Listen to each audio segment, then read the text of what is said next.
Donc, Catherine, nous reprenons la suite de nos entretiens, justement pour un petit peu euh, formuler, développer des suggestions que tu pourrais donner à des gens pour être mieux en contact avec leur corps, tu as dit, avec mieux sortir de leur négativité. Qu'est-ce que tu pourrais dire proposer comme exercice, comme entraînement, comme réflexe pour déjà aller sur cette voie de récupérer des choses qui vous mettent dans des spirales positives, comme on dit, plutôt que dans des spirales négatives?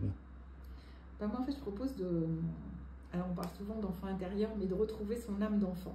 D'accord. Parce que je dois dire que les derniers clients que j'ai eus, c'est des enfants. C'est les enfants qui sont les enfants de mes clientes, parce que c'est plutôt les clientes qui m'emmènent leurs enfants, encore qu'il y a quand même des papas qui me les emmènent aussi. Et les enfants sont hallucinants, de naïveté, de clarté, de captation du monde, dès qu'ils voient qu'ils peuvent parler, ce qui est le cas avec moi.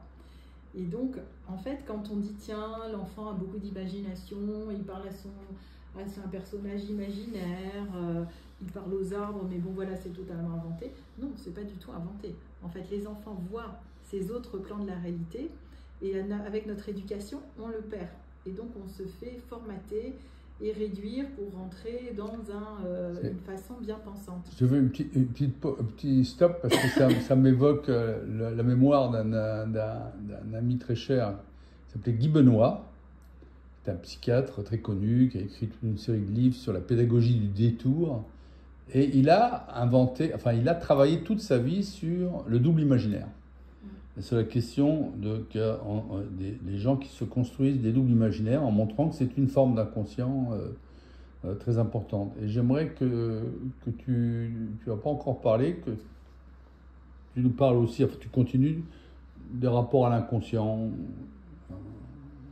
à ces formes, sous différentes formes. Voilà. Alors, du coup, je continue sur l'inconscient là? Non, pas forcément. J'ai peut-être eu tort de t'interrompre. Donc continue sur. Non, je veux dire, ça c'est pas obligé. Parce que pour moi, en fait, pour moi, tout est d'abord inconscient. En fait, je pense que le conscient, c'est peut-être aller 1% de la réalité, et que tout est d'abord inconscient, invisible. Mais il y a des petits fils, des indices à capter qui nous mettent sur la voie. D'accord. Donc tu conseilles aux gens de repérer. En fait, fait, des variations, dans ta vie, je pense que c'est intéressant de repérer les schémas de répétition. C'est la première chose à faire, parce qu'en fait, si on reste sur cette histoire de chemin de vie, voilà, notre âme s'incarne pour faire une expérience de vie terrestre, si on réalise le programme qu'elle a sur Terre, tout roule. On est en bonne santé, on rencontre des bonnes personnes, on est dans un travail qui nous épanouit et on n'a pas de soucis financiers. Après, si... alors là, je parle pas d'impact géopolitique extérieur, hein, d'accord? Je parle vraiment soi avec soi-même. Si on n'est pas sur la bonne voie, c'est-à-dire sur notre raison d'être, dans notre singularité, après on appelle ça comme on veut, en fait, on a des signaux, mais on ne les écoute pas, et surtout en Occident, par rapport enfin en tout cas en France, avec l'éducation qu'on a, et ce fameux « si tu veux, tu peux ». Non, en fait, si tu n'es pas sur ta voie, le si tu veux, tu peux pas, en fait, parce que notre âme, elle veut qu'on respecte sa voix E. Et d'ailleurs, la voix, la parole, est en lien avec la voix E. Donc, quand on a une voix voilée, une parole voilée, le chemin de vie est voilé aussi, semé d'embûches. Donc, c'est intéressant et c'est un bon signal. Donc, comment on sait qu'on n'est pas sur la voie? Ben, on a des schémas de répétition. Donc, on change de chef, on change de conjoint, on va déménager et on se retrouve avec le même chef sadique, le même conjoint manipulateur, les mêmes difficultés, je sais pas, bon, diverses et variées. Et c'est pour ça que ça ne sert à rien de partir sur une île déserte pour oublier ses problèmes, parce qu'en fait, les problèmes, ils sont sur nous. Et si on part sur l'île déserte et que là, on a des mémoires de rejet, par exemple, ou d'abandon, et ben on va aller sur l'île déserte et on va encore vivre une histoire de rejet ou d'abandon. Donc, ce n'est pas lié à un lieu.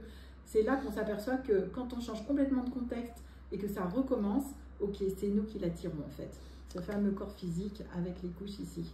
Robinson Crusoe sans vendredi. Voilà, c'est ça. Donc, ça, c'est pour les fameuses couches. Redis-moi ta question. Ben, c'est des suggestions oui, pour... Donc, les schémas de répétition. Après, si on n'écoute pas ces schémas de répétition, en fait, la vie nous renvoie des situations de plus en plus difficiles, ce qui fait qu'on n'a pas l'impression que c'est forcément que c'est les mêmes, mais le dénominateur commun est le même, jusqu'à ce que ça se bloque. Puis au bout d'un moment, on est fatigué, on est épuisé, on a des symptômes physiques, psychiques, aigus, puis chroniques, et puis des fois on déprime, et des fois on a un burn-out. Pour moi, le burn-out, c'est vraiment le signal qu'on est à l'ouest de sa vie, qu'on n'est pas du tout aligné avec sa raison d'être, même si évidemment qu'on a été certainement dans un milieu qui nous a fait pression et qui a été toxique pour nous, ça c'est sûr. Et puis alors le pire pour moi c'est le suicide, parce que des gens qui se suicident, c'est parce qu'ils pensent qu'il n'y a pas d'autre solution, et il n'y en a peut-être pas au regard du formatage scolaire qu'on a pu avoir, mais en fait il y en a plein des consorts de l'éducation franco-française. Voilà. Ah, oui, alors c'est sûr. Et tu peux revenir un petit peu sur le burn-out, qui est une des maladies, une des pathologies en pleine croissance à l'heure actuelle. Quand la personne se sent pressurée dans son boulot, quel est le premier conseil que tu donnerais? Déjà, il faut se connaître soi-même. Il faut se connaître soi et savoir qu'on a des limites. D'ailleurs, notre richesse vient du fait qu'on est limité. Parce qu'en fait, on agit comme un filtre des messages de l'univers. Donc, et moi, je suis comme tout le monde, hein, je ne suis pas mieux que les autres, j'ai aussi mes filtres. Mais de par ces filtres qu'on a, c'est de là que vient notre originalité. Parce que moi, je vais voir des choses, toi, tu vas voir d'autres choses que je ne vois pas. Et en fait, si on met en commun nos différents points de vue, on va co-construire une réalité de plus en plus grande. La personne qui a un burn-out, en général, ce n'est pas du tout des gens faibles, c'est l'inverse. C'est des gens qui n'ont pas écouté leurs limites, qui se sont surinvestis au boulot sans présumer de leur force. Et ils avaient en face d'eux un système qui n'a pas respecté l'humain. Et ce qu'il faut savoir... J'entends, mais est-ce qu'il y aurait des signes avant-coureurs oui, c'est la fatigue, c'est se lever, c'est aller au boulot, on n'est pas en joie. D'accord. Donc, vraiment, respecter ça. Aller consulter quelqu'un dès qu'on commence à aller oui, dès qu'on voit que...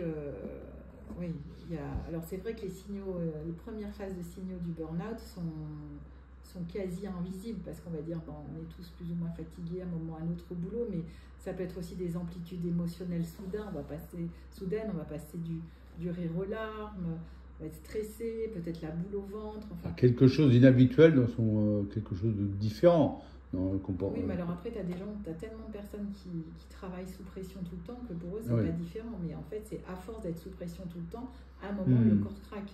Et notre corps est lent, heureusement, parce que notre cerveau pense 70 000 à 90 000 fois par jour. Donc, t'imagines, si à chaque pensée, notre corps réagissait, il serait malade. Donc, heureusement, notre corps est beaucoup plus lent que le cerveau. Donc il met plus de temps à encaisser, mais aussi à se remettre. Et en plus, le corps ne fonctionne pas à capacité maximum, il a toujours des réserves pour faire face à des maladies, à des choses comme ça. Donc il n'est pas à 100%. Il faut se reposer. Tu ne peux pas être en marathon H24. Tu fais ton marathon 40 km et puis après tu te reposes. Donc c'est vraiment connaître son propre mode de fonctionnement. Chaque mode de fonctionnement est unique, même si a priori on a deux jambes, c'est pour marcher, mais après, qu'est-ce qui fait qu'on va être fatigué, que ça va être quoi les signaux de joie de vivre, de commencer à devenir morose, de ce qui où on sent qu'on se réalise.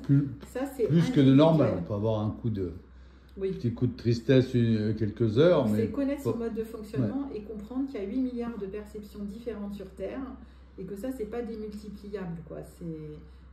Donc ça, chaque personne est unique, donc on peut appeler ça la raison d'être, la singularité, le chemin de vie. Donc ça, c'est vraiment comprendre son mode de fonctionnement, parce que comme il y a plein de modes de fonctionnement différents, c'est à chacun de le découvrir, donc éventuellement se faire aider pour ça. Et ensuite, comprendre dans ce qu'on vit, qu'est-ce qu'on a fait qui a pu produire tel ou tel résultat. Sortir de la posture, j'ai pas eu de chance, ou alors je suis une victime. Non, en fait... on a toujours une part de responsabilité. Donc, c'est reprendre la responsabilité de soi. Ça ne veut pas dire qu'on est responsable de tout. Mais dans un système, c'est quoi? C'est un ensemble d'éléments. On ne peut pas changer le système. On ne peut pas changer un groupe tout seul. Et on ne peut jamais changer l'autre. Par contre, si on se change soi, l'ensemble du système est obligé de se réajuster et les autres se réajustent. Donc si on sait comment on fonctionne et qu'on tente d'autres modes de fonctionnement, on va voir d'autres types de réactions.